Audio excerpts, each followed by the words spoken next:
So this is going to be the third video on the bounce, but this is quite an important one because it really does answer quite a lot of questions that we've had over the last couple of months, you know, about are you going to have to do TOC 25 normal before you can do heroic? How is the lockouts going to work with them, you know, only allowing you to do 10-man once and 25-man once, not doing the heroic difficulty and the normal difficulty of both? We've got those questions for the PTR, for the actual patch notes.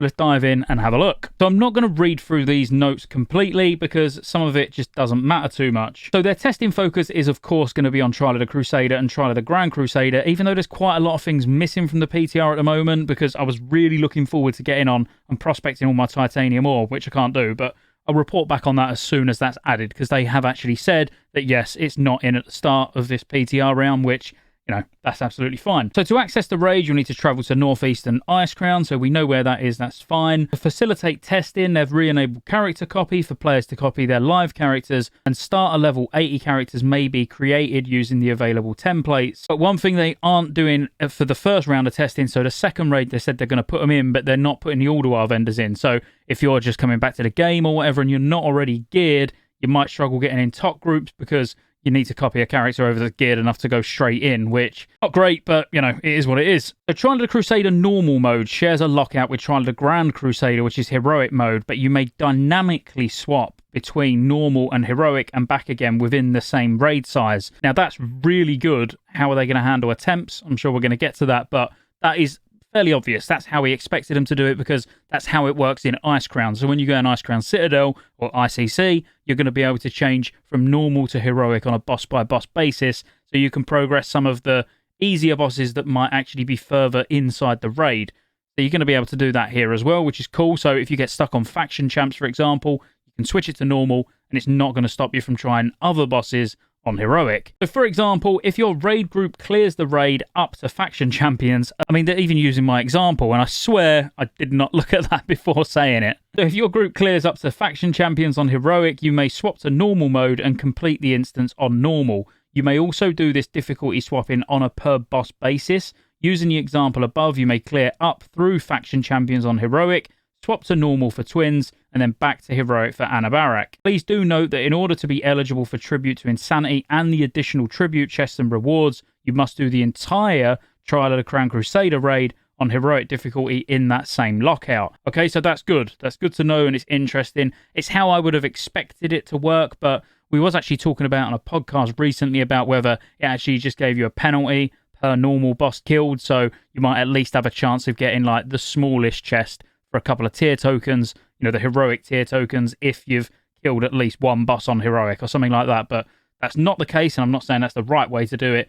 This is fine. So as soon as you switch it to normal and kill a boss, that's it. You cannot get a tribute chest. That's going to be incredibly important that you kill all of the bosses on heroic every reset. So 10-player and 25-player versions of the raid are still separate lockouts and do not impact one another at all. And the requirement to have cleared Trial of the Crusader before attempting Trial of the Grand Crusader has been removed. Absolutely the right thing to do, because who in week one, you know, for guilds that like do full Ulduar clears in an hour or a couple of hours, they're not going to want to go and do Trial of the Crusader on normal for the first week and then wait to actually do some challenging content. You know what I mean? So absolutely makes sense. They had to do that. So I'm going to try and keep this specifically towards raids, and I did mention in the other video that Onyxia's Lair, the level 80 version, is going to be available for testing as well, and you can time travel to do level 60. Again, pretty cool. So if you wanted to, for some reason, go back and get some level 60 gear for future transmog or something, or I don't know, whatever your reasoning for going and doing it is, maybe to get the achievement, you can still do it. Again, just trying to stick to raids and dungeons. There's been a few changes. I must admit, I've never seen any of these issues, but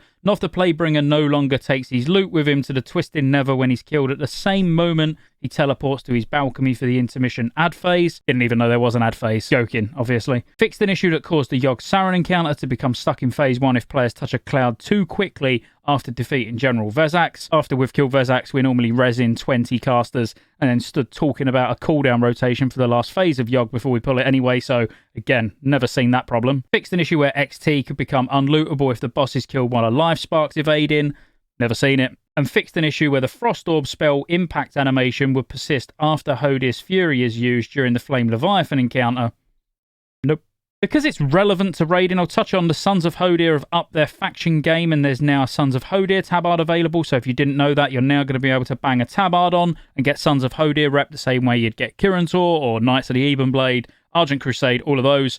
So if you wanted to get exalted with them for shoulder enchants and you haven't got it on another character, or you just want to, you're a completionist, you just want all the reputations, you have to get a tabard, and it actually looks pretty good, to be fair. And now there will be, with the release of Trial of the Crusader, Ulduar item drops will be adjusted. So Ulduar 10 normal mode items now drop from Defense Protocol beta bosses in Titan Room dungeons. Should have read this bit on the last video. Instead, I was too excited by the fact there was a new currency vendor that I just didn't even read this. So good job we're breaking the raiding stuff down now, and I get excited when I see news. What can I say? So yeah, you'll be able to get Ulduar 10 normal items from Defense Protocol Beta. Ulduar 25 normal mode items will now drop from Ulduar 10. Ulduar 10 hard mode items will still drop from Ulduar 10 hard modes. And Ulduar 25 hard mode items still only drop from Ulduar 25 hard modes. Now notice the fact that it says Ulduar 10 hard mode items still drop from Ulduar 10, whereas on 25 it says only drops from 25. And this is because of that new currency. If you haven't seen that video up there that I posted probably about 10 minutes ago by the time this goes out, go and check it out, because we look at the currency and how it works. So there's actually more ways to get Ulduar 10 hard mode gear than just in Ulduar 10, because you're going to be able to get them from the currency, from the Titan Room dungeons, yeah, the Titan beta room dungeons, whatever they're called, as well as Ulduar itself, whereas the 25 hard mode you're only going to get from 25. The thing that it doesn't say, and I'm like looking down at it like I should try and read ahead just in case it does say it, but it doesn't, is whether it's going to be the same amount of drops. So are you still only going to get one hard mode item per boss, or are they going to up that? Because if you can get the hard mode items from doing 5-mans and 10-man still only drops one item per hard mode, what's the point? 25-man, you're going to be getting better items from TOC 25 heroic, so might as well increase the item drop there as well. I'm sure that will be explained or be discovered, because on the PTR there's loads of people doing Ulduar pugs already, probably to look for exactly that. And there are some known issues which we won't worry about at the moment because they will be fixed. So I don't want to worry about bugs that are going to be fixed before Phase 3 actually goes out. And I would say that's everything you need to know about raids, dungeons, raid loot coming with Phase 3 so far. If you enjoyed the video, like and subscribe. See you on the next one, which will probably be in about 10 minutes.